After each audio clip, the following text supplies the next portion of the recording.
6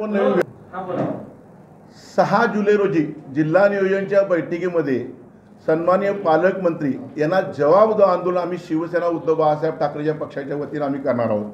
जवाब कुठला द्यायचा आहे? वैयक्तिक कुणाचं काम नाही आहे। कोल्हापूरकरांना तुम्ही मूलभूत सुविधा देण्यास तुम्ही समर्थ ठरलात का? तर नाही, तुम्ही अयशस्वी ठरलेला आहात। बिग झिरो ज्याला म्हणतो आपण, त्या पद्धतीनं तुम्ही पालकमंत्री ठरलेला आहात। तुमच्याना आम्हाला खूप अपेक्षा होत्या, एक कार्यक्षम पालकमंत्री आम्हाला मिळाला म्हणून, एक खमक्या पालकमंत्री मिळाला म्हणून, परंतु तुम्ही कुठलंही काम या महापालिकेत कोट्यवधी रुपये आले, परंतु कुठलंही काम पूर्ण झालेलं नाही, दर्जात्मक का झालं नाही। मूलभूत सुविधा म्हणजे कुठल्या आम्हाला पाहिजेत? पाणी, रस्ते, आरोग्य हेच ना, पण ते पण तुम्ही देऊ शकत नाही आहे। आई अंबाबाईचा प्रश्न बाजूला राहिलेला आहे, शाहू स्मारकाचा प्रश्न बाजूला राहिला आहे, असे अनेक प्रश्न आहेत, नदी प्रदूषणाचा प्रश्न बाजूला राहिलेला आहे। आणि अशा वेळी पालकमंत्रीचा तुम्ही काय करताय?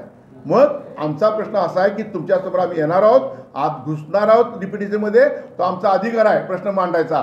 तिथं सगळे प्रशासकीय अधिकारी असतात, सगळे तिथं सदस्य असतात, आणि आम्हाला का अधिकार नाही? तर आम्ही तिथं आत येणार आहे, ते विचारणार आहे, आणि जर तसं तुम्हाला करायचं नसेल तर आम्ही आत घुसून तो आम्ही तुम्ही जबाबदार तुम्हाला विचारणार आहोत। नाही तर तुम्ही ह्या संदर्भात कुठेही यशस्वी ठरलेले नाही आहेत, म्हणून राजीनामा द्या मुश्रीफ साहेब, अशी आमची मागणी आहे।